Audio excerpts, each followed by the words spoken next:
அஸ்ஸலாமு அலைக்கும் உறவுகளே, நான் உங்கள் Taj. Welcome to Mila's recipe. இன்றைக்கி மிலாஸ் ரெசிப்பியில் சாக்லேட் ட்ரஃபிள் கேக் செய்யலாம் வாங்க. இப்போது ட்ரை இன்க்ரீடியன்ட்ஸ் எல்லாம் மிக்ஸ் பண்ணிக்கலாம். அதுக்கு 100 கிராம் மைதா நல்லா ஜலிச்சு வச்சுக்கணும். இப்போது 50 கிராம் சாக்லேட்டு பவுடர், இது நல்ல பிராண்டாக வாங்கிக்கோங்க. ஒரு பிஞ்சு பேக்கிங் சோடா, ஒரு பிஞ்சு பேக்கிங் பவுடர் சேர்த்து நல்லா மிக்ஸ் பண்ணிக்கலாம். ரொம்ப முக்கியம் மிக்சிங் தான். நல்லா மிக்ஸ் பண்ணிவிட்டு இப்போ ஜலிச்சுக்கலாம். ஒரு 2-3 தடவை நல்லா ஜலிச்சு எடுத்துக்கோங்க. அப்போ தான் எல்லாமே மிக்ஸ் ஆகி ஸ்பாஞ்ச் போல் கேக் வரும். கேக் பேட்டர் ரெடி ஆகிறதுக்கு முன்னாடி ஓடிஜியை 180 செல்சியஸில் 20 மினிட்ஸ் ப்ரீ ஹீட் பண்ணுறதுக்கு செட் பண்ணி வச்சுக்கோங்க. வாங்க இப்போது பேட்டர் ரெடி பண்ணிக்கலாம். 3 முட்டையை உடச்சி ஊற்றி நல்லா நுர பொங்குற அளவுக்கு அடிக்கணும். ஃபஸ்ட்டு நுர பொங்குற அளவுக்கு முட்டையை அடித்தாதான் கேக் நல்லா சாஃப்ட் கொடுக்கும். இப்போது 100 கிராம் நாட்டு சர்க்கரை, 100 கிராம் ஆர்டினரி சுகரு, அது ஐசிங் சுகர் கிடையாது. அந்த கிறிஸ்டலோட நம்ம பீட் பண்ணும்போது அந்த கரெக்டான பதம் வரும் மாவுக்கு. அதுக்காக நம்ம ஐசிங் சுகர் யூஸ் பண்ண வேண்டாம், ஆர்டினரி சுகரு. நான் ஒரு ப்ரௌன் சுகர் யூஸ் பண்ணுறதுக்கு பதிலாக நான் நாட்டு சர்க்கரை யூஸ் பண்ணுறேன். ரொம்பவே நல்ல டேஸ்ட் கொடுக்கும். அதனால் பாதி யூஸ் பண்ணுறேன். என் பொண்ணுக்கு எல்லா விதமான கேக்கும் நான் செஞ்சுருக்கேங்க. ஆனால் இதுதான் ஃபஸ்ட்டு சாக்லேட் ட்ரஃபிள் பண்ணுறது. சரி, வீடியோ எடுத்து போட்டுடலாமே அப்படின்னு சொல்லி தான் பண்ணிட்டுருக்கேன். இப்போது அந்த கரெக்டான அதை பாருங்கள், நுர தட்டுற அளவுக்கு நல்லா அடிச்சுட்டு இப்போது வெனிலா எசன்ஸு 10 ml விட்டுக்கணும். அப்போ தான் அந்த முட்டையுடைய வாடையெல்லாம் இல்லாமல் நல்லாயிருக்கும். நல்லா பீட் பண்ணிகிட்டே இருக்கணும். பீட் பண்ண நல்லா நுர தட்டி பொங்குறாப்பில் இருக்கும். அப்போ ரொம்ப கேக் அப்படி ஃப்ளஃபியாக ரொம்ப சாஃப்டாக கிடைக்கும் நமக்கு. எவ்வளோக்கு எவ்வளோ பீட் பண்ணி எடுக்கிறோமோ அந்த அளவுக்கு கேக் சாஃப்டாக சூப்பர்பாக வரும். இப்போது கரெக்டான பதம் வந்துடுச்சு, நம்ம ஸ்டாப் பண்ணிக்கலாம். இப்போது நம்ம மாவை அதில் மிக்ஸ் பண்ணணும். இது ரொம்ப இம்பார்ட்டண்ட்டுங்க, மாவு மிக்ஸ் பண்ணுறது. கட் அண்ட் ஃபோல்டுன்னு சொல்லுவாங்க இல்லையா, அந்த மாதிரி மெத்தடில் தான் நம்ம பண்ணணும். வீடியோவுக்கு ரொம்ப கடகடன்னு பண்ணுறாப்புல இருக்குது, ஸ்லோவாக தான் பண்ணணும். டைம் இல்லாததுனால நாங்கள் ஸ்பீட் பண்ணியிருக்காங்க. ஸோ ரொம்ப மெதுவாக ஜென்டலாக மிக்ஸ் பண்ணணும். போட்டு அந்த பக்கம் இந்த பக்கம் போட்டு அலம்பி பண்ணக்கூடாது. இப்படி மாதிரி ஒரே மெத்தடில் பண்ணணும்.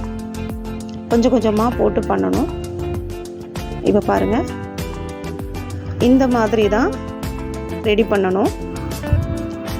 இந்த மாதிரி தான் ரெடி பண்ணணும். இதுக்கு பேர் கட் அண்ட் ஃபோல்டு மெத்தடுன்னு சொல்லுவாங்க.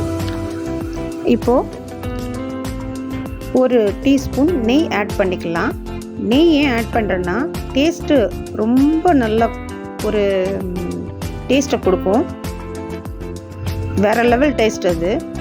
இப்போது 100 ml மில்க்கு நல்லா காய்ச்சி ஆற வச்சது கொஞ்சம் கொஞ்சமாக அதே கட் அண்ட் ஃபோல்ட் மெத்தட்லேயே தான் மிக்ஸ் பண்ணணும். நம்ம மிக்ஸ் பண்ணிவிட்டு இப்போது ஒரு ட்ரேயில் பட்டர் பேப்பர் வச்சு கீ தடவி வச்சுக்கலாம். அப்போ தான் ஒட்டாமல் வரும். இப்போ பேட்டர் ரெடி பண்ணியாச்சு. இப்போ எல்லாத்தையும் அதில் விட்டு லைட்டாக இப்படி ஸ்லைட்டாக தட்டி விடணும். அப்போ தான் பபிள்ஸ் எதுவும் இல்லாமல் நல்லா கொடுக்கும். இப்போது ஓடிஜி நல்லா சூடாக இருக்குது. இப்போது ஒரு 35லேருந்து 40 மினிட்ஸ் வச்சா போதும். இப்போது சுகர் சிரப் பண்ணிடலாங்க. ஒரு 150 ml வாட்டர், ஒரு 150 கிராம் சுகர் போட்டு சுகர் சிரப் பண்ணி ஆற வச்சுக்கலாம். இந்த குக்கிங் காம்பவுண்ட் சாக்லேட் தான் நான் யூஸ் பண்ணுறேன். ரொம்ப ரிச்சாக இருக்கும். இப்போது 250 கிராம் டார்க் சாக்லேட் காம்பவுண்டும், ஒரு 250 ml ஃப்ரெஷ் க்ரீமும் சேர்த்து நம்ம சாக்லேட் கனாச் பண்ணிக்கலாம். இது மேல் கோட்டிங்காக ரெடி பண்ணி வச்சுக்கணும். இந்த பிராண்ட் சாக்லேட் ரொம்ப நல்லா ரிச் டேஸ்ட் கொடுக்குங்க. அதனால் இது சாக்லேட் தான் நான் வாங்குவேன்.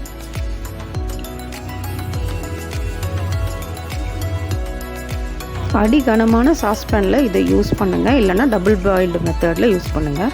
இப்போ நான் டபுள் பாயில்டு மெத்தடில் மில்க் காம்பவுண்டு கனாச் பண்ண ரெடி பண்ணிகிட்ருக்கேன். அதில் 150 கிராம் மில்க் சாக்லேட்டும் 150 கிராம் ஃப்ரெஷ் க்ரீமும் யூஸ் பண்ணியிருக்கேன். இப்போ கேக் எடுத்துடலாம். நல்லாவே குக் ஆகிருக்கு.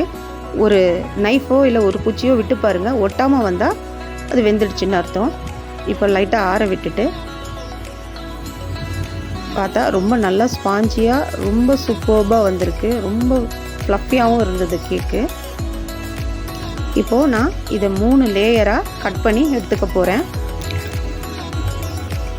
ஒவ்வொரு லேயர்லேயும் நான் சுகர் சிரப்பு விட்டு ஆற வச்சுருக்கிறேன். அது வீடியோ ஸ்கிப் ஆனதுனால காட்ட முடியல.